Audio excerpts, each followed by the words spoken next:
Você teria coragem de apostar tudo o que você já viveu, todas as suas memórias, seus planos e o seu futuro inteiro em troca de 5 segundos de pura adrenalina? Essa não é uma pergunta hipotética, mas a realidade nua e crua, por trás de cada escolha, onde colocamos a nossa existência na linha de frente do perigo absoluto. Muitas pessoas acordam no fim de semana com o desejo ardente de saltar de uma ponte alta, descer uma montanha íngreme em alta velocidade ou pular de um avião em queda livre. A justificativa quase sempre é a mesma. Fazer isso traz uma sensação única de liberdade, um momento onde a mente silencia e o indivíduo finalmente consegue se sentir vivo. No entanto, quando analisamos esse comportamento com um olhar mais atento, longe do glamour dos vídeos editados nas redes sociais, percebemos que essa busca frenética por perigo esconde algo muito mais profundo sobre o funcionamento da nossa sociedade atual. Não estamos aqui dizendo que praticar uma atividade de aventura ou testar os limites do próprio corpo seja algo inerentemente ruim ou proibido. O movimento, o esporte e o contato com a natureza têm o seu valor. O problema central começa quando o risco de morte vira um produto de consumo, uma espécie de anestesia agendada para preencher um vazio emocional crônico. Vivemos em uma época onde o cotidiano parece ter perdido o sabor, onde a rotina se tornou tão cinzenta e previsível que as pessoas sentem a necessidade de flertar com o fim da própria vida para conseguir valorizar o presente. É o que podemos chamar de adrenalina vazia, um estímulo passageiro que serve apenas para mascarar a falta de um propósito real e duradouro no dia a dia. O filósofo Arthur Schopenhauer dizia que a nossa vida oscila como um pêndulo entre a dor de querer algo e o tédio de conseguir.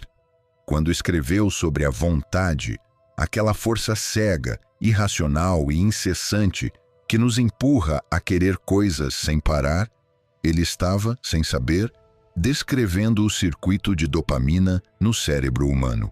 Aqui está como a ciência e a filosofia atual validam o pensamento dele com dados difíceis de serem contestados. Enxergamos o circuito de recompensa e a dopamina.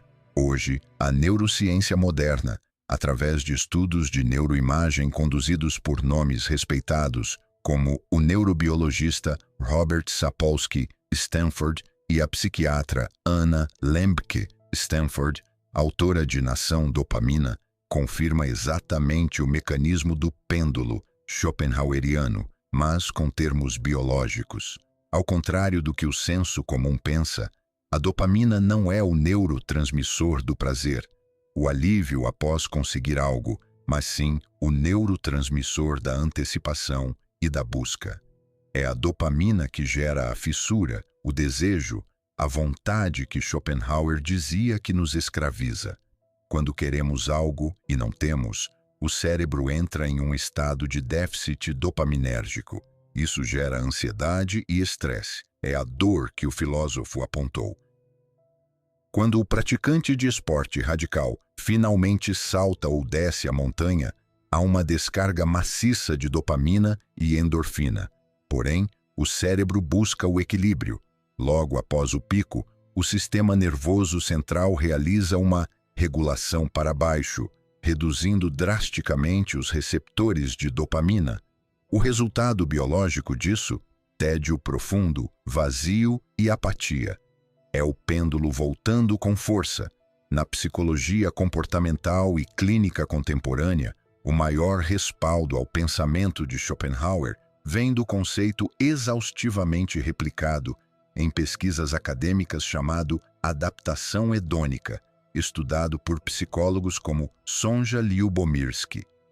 A adaptação hedônica é a tendência comprovada dos seres humanos de retornar rapidamente a um nível estável de humor, mesmo após eventos extremamente positivos ou intensos. O cérebro se acostuma com o risco, O salto que gerou um êxtase absurdo na primeira vez, na 10ª vez, já parece comum. Para obter o mesmo alívio contra o tédio, o indivíduo é obrigado a aumentar a dose de perigo, saltar de lugares mais baixos com menos equipamentos ou fazer manobras cada vez mais arriscadas. O perigo de ontem vira o tédio de hoje. E para continuar sentindo o alívio de estar vivo, o indivíduo precisa flertar cada vez mais perto com a morte. Não é coragem, é uma mente refém de um circuito químico que trata a vida inteira como uma ficha descartável de cassino, só para não ter que encarar o silêncio do próprio quarto. Isso valida a crítica severa de Schopenhauer. O indivíduo entra em uma esteira ergométrica psicológica. A vida mansa, pacífica e segura passa a ser intolerável porque o limiar de excitação do cérebro foi jogado lá para cima. O risco extremo vira uma automedicação perigosa contra a incapacidade de tolerar o silêncio e o vazio da própria existência. A consciência clara e inevitável de que vamos morrer é justamente o que dá urgência, peso e verdadeiro significado às nossas escolhas diárias. É sabendo que o nosso tempo é limitado que decidimos o que realmente importa fazer com ele. Porém, o ser humano moderno vive em uma fuga constante dessa realidade. Em vez de aceitar a angústia da morte como uma condição existencial, natural, silenciosa e inevitável que molda o nosso cotidiano de dentro para fora, nós tentamos domesticar a morte. E como fazemos isso? Transformando o perigo em um espetáculo com hora marcada. Um salto de paraquedas ou uma escalada perigosa são tentativas artificiais de forçar uma transcendência, um controle ilusório sobre o fim. O praticante acredita que, por ter planejado o risco e sobrevivido a ele, ele domina a própria mortalidade. Mas a verdade é que isso não passa de uma ilusão. A morte não pode ser domesticada em um calendário de aventuras de fim de semana. Essa atitude é o que a filosofia chama de fuga inautêntica da nossa responsabilidade real de viver. Quando colocamos a vida em risco por um instante de êxtase, estamos cometendo o que a filosofia humanística e ética chama de um grave erro de cálculo existencial. Pense por um momento no argumento do valor intrínseco da vida. A vida não é apenas mais um bem que possuímos na nossa prateleira. Ela é o pré-requisito absoluto para que qualquer outra coisa exista. Sem a vida, não há amor, não há beleza, não há conhecimento, não há planos e não há futuro. Ela possui um valor absoluto. Apostar a totalidade da sua existência, ou seja, tudo o que você já foi, tudo o que você é hoje e todas as possibilidades do que você ainda poderia se tornar, em troca de uma experiência passageira de fluxo ou de um pico de neurotransmissores no cérebro, é uma troca absurdamente injusta. É trocar o todo pela fração, é colocar em jogo a sua história inteira por apenas alguns minutos de uma sensação que vai desaparecer assim que os seus pés tocarem o chão novamente. Quando o risco é real, o preço a se pagar pode ser alto demais e a margem de erro não perdoa. Infelizmente, a realidade costuma cobrar esse preço da forma mais dolorosa possível, mostrando que os sistemas de segurança falham, que o acaso existe e que a nossa fragilidade é real. Um exemplo marcante disso foi o caso trágico da jovem de 21 anos, que perdeu a vida ao saltar de uma plataforma de rope jump no interior de São Paulo. Ela estava ali buscando aquela mesma sensação de liberdade e êxtase que tantos procuram. No entanto, por causa de uma falha humana devastadora, ela foi lançada de uma altura de 40 metros sem a corda de segurança. A tragédia não está apenas no impacto físico da queda, mas no valor imensurável de tudo o que foi apagado naquele milésimo de segundo. Aquela jovem não era apenas um corpo desafiando a gravidade.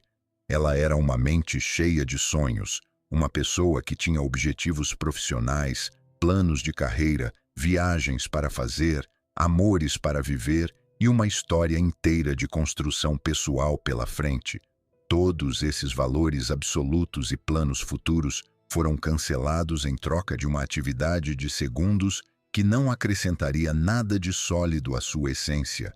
Quando olhamos para cenários assim, fica impossível não questionar: vale a pena colocar uma vida inteira de potencialidades na roleta russa do perigo deliberado? O risco real vai diretamente de encontro aos nossos valores mais profundos e ao respeito que devemos ter pelo nosso próprio futuro. A grande ironia da modernidade é que buscamos o risco externo porque nos falta a coragem para enfrentar o verdadeiro desafio da existência. A verdadeira coragem existencial não está em desafiar as leis da gravidade, em pular de pontes ou em quebrar limites biológicos apenas para sentir o coração bater mais forte e provar a si mesmo que se está vivo. Isso é o caminho mais fácil. Exige apenas um impulso mecânico e um pouco de ousadia física.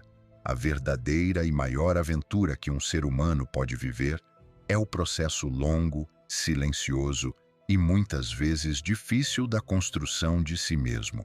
A verdadeira coragem está em suportar o peso da existência cotidiana, em enfrentar as frustrações da rotina, em ter a paciência de curar as próprias feridas emocionais e em trabalhar duro para realizar uma vida plena e com propósito real. Encontrar significado no ordinário, nas pequenas escolhas do dia a dia, nos nossos relacionamentos e no nosso crescimento intelectual e espiritual, é o que realmente nos preenche. É preciso proteger o bem mais valioso que possuímos, que é a nossa própria vida, contra os caprichos e os impulsos de uma mente entediada que busca no perigo artificial o sentido que ela deveria estar construindo na realidade. A partir de hoje, sempre que estiver diante de um desafio que envolva sua vida, se pergunte: preciso realmente flertar com o fim da própria vida para conseguir valorizar o presente? A vida é curta e valiosa demais para ser jogada ao vento em busca de sensações que podem trazer um vazio definitivo. O que achou desse conteúdo? Fez sentido para você? Estamos muito felizes por ter assistido ao vídeo. Seja um apoiador de nosso canal. Fique à vontade em usar os links do Mercado Livre e Amazon para realizar suas compras. Dessa forma, nos ajuda a manter o canal ativo. Nos dê também seu apoio deixando seu like, comentando como o assunto te ajudou, ou deixando sua crítica e sugestão. Também compartilhe com seus amigos e familiares. Muito obrigado por estar comigo até aqui. Se você quer continuar entendendo como a nossa mente funciona diante das pressões e ilusões do mundo moderno, clique no vídeo que está aparecendo agora na sua tela para descobrir os bastidores que moldam o nosso comportamento atual.